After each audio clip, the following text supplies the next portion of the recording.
हमने अभी तक?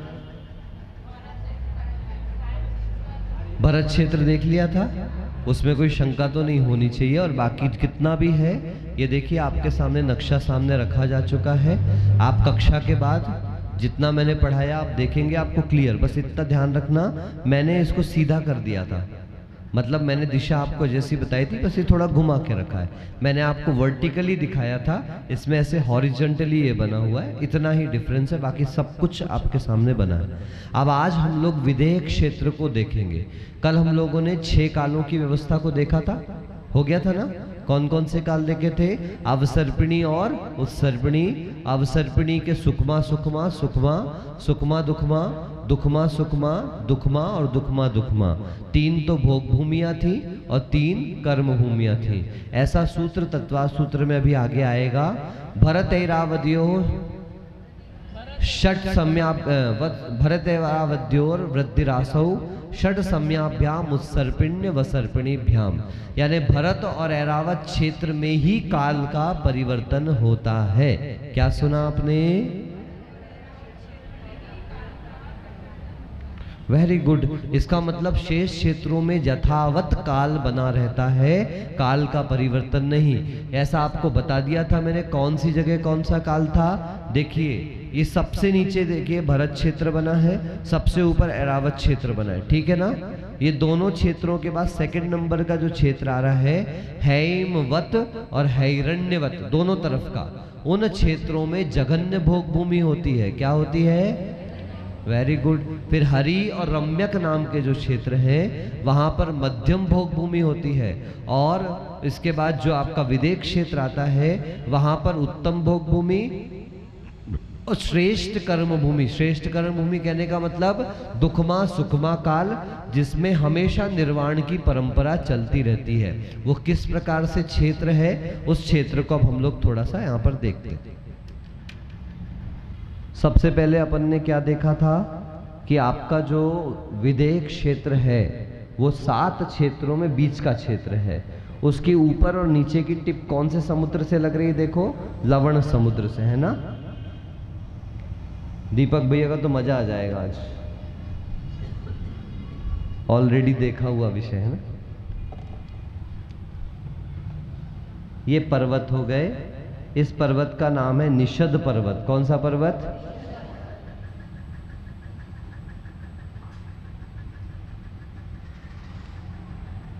कौन सा पर्वत है? बोलो। निषद। और ये पर्वत कौन सा? नील पर्वत, है ना? नाम याद नहीं हो तो भी विकल्प नहीं करना, अभी देख लीजिए। यहां पर जो तालाब है तिगिंच नाम का तालाब है। कौन सा? और यहाँ पे जो तालाब है वो कौन सा है? केसरी नाम का तालाब है। ओके, यहाँ पर देखें सेंटर में कौन सा पर्वत है अपने पास? बोलिए, सुमेरु पर्वत। कौन सा पर्वत? ये पर्वत कौन सा पर्वत हुआ? सुमेरु पर्वत हो गया, ठीक है। अब सुमेरु पर्वत को टच करते हुए 2 पर्वत यहाँ पर आप बना लीजिए, ठीक है। देखिए वो चित्र में भी दिख रहे हैं, ऐसे हो गया, बन गए 2 पर्वत। इसको इस प्रकार से पर्वतों का चिन्ह बना सकते हो आप चाहो तो।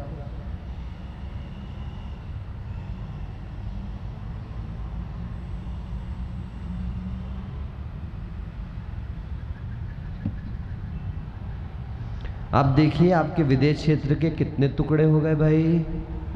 1 2 3 4, पक्का है। इसका नाम है दक्षिण कुरु। क्या नाम है? बस सरल से नाम है। ये पूर्व दिशा है। इस पूर्व दिशा के क्षेत्र को कहेंगे पूर्व विदेह। कौन सा विदेह? इसका उल्टा क्या हो गया? दक्षिण कुरु और उत्तर कुरु। क्या क्या हो गए बोलो? ये दोनों हो गई भोग भूमियां। उत्तम भोग भूमि। कौन सी भूमि हो गई? उत्तम भोग भूमि हो गई। और ये दोनों हो गई कर्म भूमि। यहाँ पर हमेशा हमेशा पहला काल रहता है। कौन सा काल? नाम क्या था उसका? सुखमा सुखमा नाम का काल हमेशा रहता है। और यहाँ पर दुखमा सुखमा नाम का काल हमेशा रहता है। ये किस प्रकार से संरचना बनेगी वो भी अपन देख लेते हैं। आपको ज्ञात है इन तालाबों से नदियाँ निकलना है। विदेह क्षेत्र में कौन सी 2 नदियाँ प्रवाहित हैं? सीता सीतोदा। कौन कौन सी? ये देखिए इस तरीके से आई।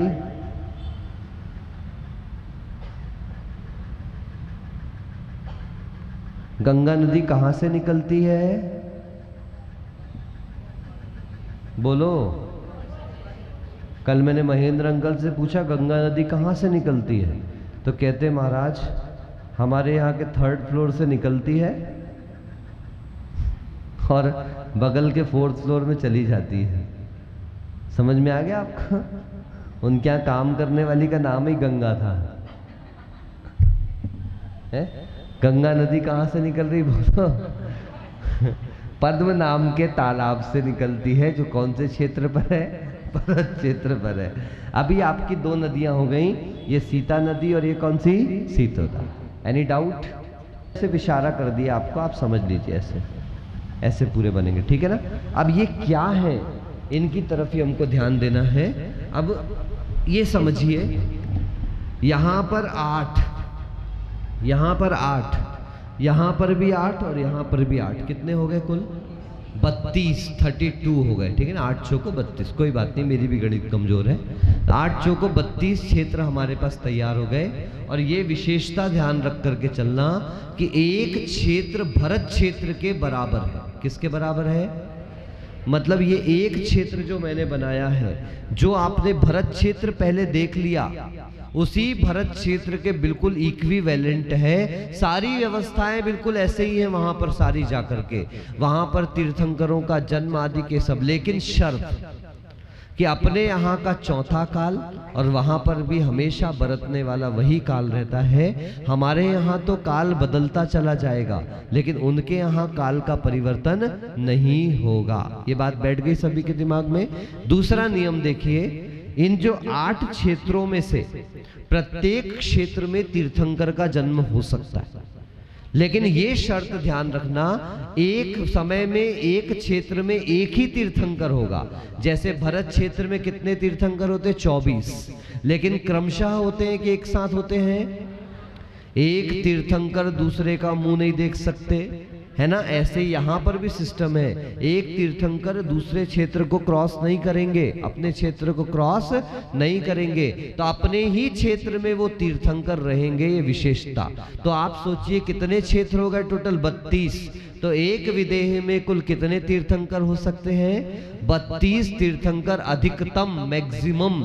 मिनिमम की चर्चा करें तो क्या? इन 8 में 1, इस 8 में 1, इस 8 में 1 और इस 8 में भी 1, यानी एक विदेह क्षेत्र में 4 तीर्थंकर मिनिमम हो सकते हैं। कोई शक तो नहीं? ठीक है ना? इस प्रकार से विदेह क्षेत्र की व्यवस्था है। क्या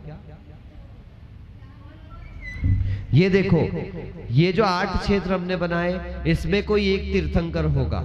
ये 8 क्षेत्र बनाए, इसमें कोई एक तीर्थंकर, मिनिमम की बात चल रही, जघन्य से कम। यहां पर भी 1 और यहां पर भी 1, कितने हो गए? 1 2 3 4 विदेह। एक विदेह को 4 भागों में बांटा है अपन ने, तो उसमें 4 तीर्थंकर मिनिमम हो सकते हैं। अब जैसे ही आपकी जम्बू द्वीप की व्यवस्था है पूरी, ऐसे ही बिल्कुल किसकी व्यवस्था है? धातकी खंड की व्यवस्था। धातकी खंड में सब डबल हो जाएगा। सुमेरु पर्वत कितने हो गए? 2। कहां पर? धातकी खंड में। फिर पुष्कर द्वीप में कितने होना चाहिए था? 4, लेकिन आधा पुष्कर द्वीप है, इसलिए कितने हुए? 2 ही हुए। तो कुल मेरु पर्वत कितने हो गए? 2 और 2 4 और 1 5। इसी प्रकार से भरत क्षेत्र अपने यहाँ 1 है, तो धातकी खंड में कितने? 2। पुष्करार्ध में कितने? 2 होना था 4, लेकिन आधा होने से 2। कितने भरत हो गए? ऐरावत भी कितने? विदेह भी कितने? Very good. बस इतना सा तो देखना है। इतना देखने पर अब ये देखिए आप, यदि विदेह क्षेत्र में मिनिमम 4 तीर्थंकर हो सकते हैं, तो 5 विदेह मिलाकर के कितने तीर्थंकर होंगे?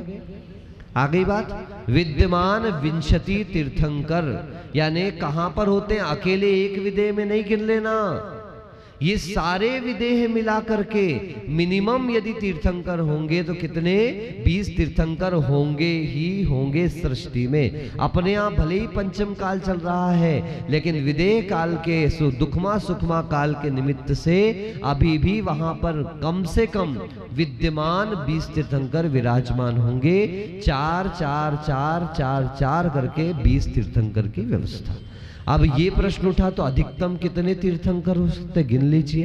एक विदेह क्षेत्र में 32, तो 5 विदेह में 32 पंचे 160, 5 भरत के 5, क्योंकि भरत क्षेत्र में तो एक ही तीर्थंकर होगा, ऐसे 5 ऐरावत के 5। यदि सारे भरत क्षेत्र में तीर्थंकर हो, सभी ऐरावत क्षेत्रों में तीर्थंकरों का जन्म हो चुका हो और पूरे विदेह क्षेत्र के हर नगर में तीर्थंकर हो, तो कुल मिला के टोटल 2.5 द्वीप यानी मनुष्य क्षेत्र में अधिकतम कितने तीर्थंकर? 170, 160 विदेह क्षेत्र संबंधी, 5 भरत संबंधी और 5 ऐरावत संबंधी। कुल कितने हो गए भाई बोलो? कभी हुए हैं? हाँ, अजितनाथ भगवान के काल में कुल मिलाकर 170 तीर्थंकर थे। ऐसा अद्भुत काल है अजितनाथ भगवान का, जिस समय सृष्टि का कोई भी हिस्सा जहां जहां तीर्थंकर हो सकते हैं, जहां जहां पात्रता है, वो कोई भी हिस्सा तीर्थंकरों से खाली नहीं था। इस प्रकार से ये आपके मध्यलोक का वर्णन हुआ। बहुत ज्यादा लंबा चौड़ा वर्णन हमने नहीं किया है, जितना तत्वास सूत्र में सामान्य वर्णन बताया गया है उतना वर्णन मैंने आपका मध्यलोक और इन सब का कर दिया है। आज हम लोग उसके सूत्रों को अब देख लेते हैं।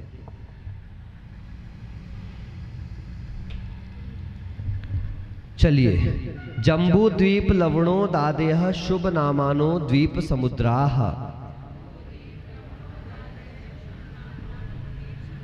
यानी क्या कहा जा रहा है? मध्यलोक का वर्णन प्रारंभ हुआ, 7वें नंबर का सूत्र अध्याय 3। क्या कहा जा रहा है कि जम्बू द्वीप लवण समुद्र आदिक शुभ नाम वाले द्वीप समुद्र विद्यमान है। कहां पर? मध्यलोक में, जो अपन ने देख लिया है ना। इस मध्यलोक में जम्बू द्वीप, लवण समुद्र आदि आदि शुभ नाम वाले द्वीप समुद्र विद्यमान है। अभी आपने समझ तो बहुत आगे तक लिया है, अब पूरे सूत्रों से इसका अर्थ लगा लेना है। अभी अपन ने बिना सूत्रों के समझा था, अब सूत्रों से इसका अर्थ लगाते हैं। द्विर द्विर विष्कंबाः पूर्व पूर्व परिक्षेपिणो वलयाकृतयः। वलयाकृति में है, यानी ऐसे राउंड राउंड लेके एक को घेरे हुए अगला, एक को घेरे हुए अगला। पूर्व पूर्व परिक्षेपिणो यानी पिछले के ऊपर अगला, अगले के आगे अगला, ऐसे गोल गोल घेरा जैसे दिख रहा है ना। ये जम्बू द्वीप है, फिर लवण समुद्र घेरा हुआ है, फिर ऐसे गोलाई में रिंग के समान क्या रहेगा? धातकी खंड, फिर कालोदधि समुद्र, फिर पुष्करवर द्वीप, dash dash dash dash dash. 8वें नंबर पर आएगा नंदीश्वर द्वीप। आप गाते हो ना, 8वां द्वीप नंदीश्वरम भास्वरम, ठीक है ना। और हाँ, बस बस, ज्यादा पता है, सब ज्ञानी हो। और आगे बढ़ो, 8वें द्वीप के बाद क्या आ जाएगा? और डैश डैश करो। 11वें नंबर का द्वीप है कुंडलवर द्वीप, 13वें नंबर का द्वीप है रुचिकवर द्वीप। क्यों इनका नाम लिया? इन इन जगहों पर अकृत्रिम चैत्यालय पाए जाते हैं, ठीक है ना। इसके अलावा कहीं नहीं पाए जाते, मात्र इतने ही स्थानों पर पाए जाते हैं, ठीक है। ऐसे आगे आगे तक चलते जाएंगे तो जम्बू द्वीप आदि शुभ नाम वाले असंख्यात द्वीप समुद्र हैं, जो मैं आपको सारा कल बता चुका हूं। आगे कहते हैं, तन मध्य मेरु नाभिर वृत्तो योजन शत सहस्र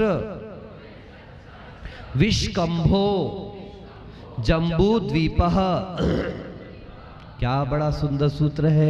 तन मध्य ऐसे जम्बू द्वीप के बिल्कुल बीचों बीच में मेरु नाभिर वृत्तो, जैसे आदमी के शरीर में नाभि हुआ करती है, किसी वृत्त में केंद्र बिंदु हुआ करता है, कुकर के ढक्कन में सीटी हुआ करती है, ऐसे ही जम्बू द्वीप के बीचों बीच कौन सा पर्वत है? सुमेरु पर्वत है। क्यों नाम सुमेरु पड़ा? अच्छे अच्छे रत्नों और मणियों से खचा हुआ है और प्रतिक्षण भगवान के गंधोदक आदि से जो पवित्र होता है, इसलिए उस पर्वत का नाम क्या रखा? सुमेरु पर्वत, है ना। आइए बड़ी कैसा है वो? योजन सहस्त्र विष्कंभो जम्बू द्वीप, 1,00,000 योजन विस्तार वाला है। कितने लाख? 1,00,000 योजन विस्तार। यहाँ विष्कंभ का मतलब उसका जो ग्राउंड बन रहा है वो 1,00,000 योजन प्रमाण का है। आप सोचिए 2.5 द्वीप 45 लाख योजन का है, उसमें सुमेरु पर्वत का ही विष्कंभ कितना हो गया? 1,00,000 योजन प्रमाण का विष्कंभ हो गया। नहीं, सुमेरु पर्वत का नहीं, सॉरी, जम्बू द्वीप का विष्कंभ कितना है? 1,00,000। गलती में 1,00,000 तो सुमेरु पर्वत कैसे हो जाएगा? सुमेरु पर्वत 1,00,000 का नहीं है। जम्बू द्वीप का जो विष्कंभ है, डायमीटर है, वो कितने उसका योजन का? 1,00,000 योजन प्रमाण का है। जम्बू द्वीप से आप डबल करेंगे, लवण समुद्र का 1,00,000 इस तरफ और 1,00,000 इस तरफ, तो 2 और 2 4 हो जाएगा। कितना हो जाएगा? जम्बू द्वीप 1,00,000 का, उसका इस तरफ दुगना हुआ 2,00,000 और इस तरफ दुगना हुआ 2,00,000। कितने हो गए? जम्बू द्वीप और लवण समुद्र मिला के 5,00,000 हो गए। ये 2 और 2 4 हुए थे, इसको दुगना करोगे तो 4 और 4 8, ठीक है ना। धातकी खंड कितना हो गया? 8,00,000 योजन का। फिर उसके बाद कालोदधी में कितना करोगे? इधर 8 का 16, इधर का 16, और पुष्कर का आधा करोगे तो वो भी 16 निकलेगा। ऐसे टोटल मिलाकर के 45,00,000 योजन प्रमाण का आपका जम्बू द्वीप का 2.5 द्वीप का विस्तार पूरा का पूरा आ जाएगा। मध्यलोक एक राजू का, 2.5 द्वीप 45,00,000 योजन का, जम्बू द्वीप 1,00,000 योजन का। बोलिए, मध्यलोक कितना? 1 राजू, मध्यलोक 1 राजू। फिर 2.5 द्वीप कितना? 45,00,000 योजन, और जम्बू द्वीप कितना? 1,00,000 योजन विष्कंभ वाला है। भरत हैमवत हरिविदेह रम्यक हैरण्यवतैरावत वर्षाः क्षेत्राणि।